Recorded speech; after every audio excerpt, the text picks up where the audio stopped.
class 10 science chapter 10 পোহৰ প্ৰতিফলন আৰু প্ৰতিসৰণ প্ৰশ্নাৱলী পেজ নম্বৰ 168 এক নম্বৰ কুৱেশ্যনটো হৈছে অৱতল দাপোনৰ মুখ্য ফকাছৰ সংজ্ঞা দিয়া অৱতল দাপোনৰ মুখ্য অক্ষৰ সমান্তৰালকৈ আপতিত হোৱা ৰশ্মিবোৰ প্ৰতিফলনৰ পিছত যি বিন্দুত লগ লাগে সেই বিন্দুটোকে অৱতল দাপোনৰ ফকাছ বোলে কুৱেশ্যন নম্বৰ 2 গোলাকাৰ দাপোন এখনৰ ভাঁজ ব্যাসাৰ্ধ 20 cm ইয়াৰ ফকাছ দৈৰ্ঘ্য কিমান হ'ব ইয়াত ভাঁজ ব্যাসাৰ্ধ r is equal 20 cm আমি জানো যে r is equal twice f গতিকে f equal কি আহিব r/2 আহিব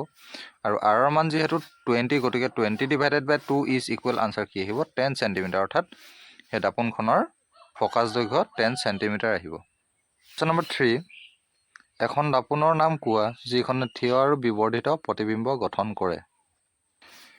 থিয় আৰু বিবৰ্ধিত প্ৰতিবিম্ব গঠন কৰা দাপোনখন হ'ল অৱতল দাপোন লাষ্ট কুৱেশ্যন গাড়ীৰ পিছলৈ চোৱা দাপোন হিচাপে উত্তল দাপোন কিয় পছন্দ কৰা হয় উত্তল দাপোনে সদায় সৰুকৈ হ'লেও থিয় প্ৰতিবিম্ব গঠন কৰে আৰু দৃষ্টিক্ষেত্ৰ বহল সেয়ে গাড়ীৰ পিছলৈ চোৱা দাপোন হিচাপে উত্তল দাপোন পছন্দ কৰা হয়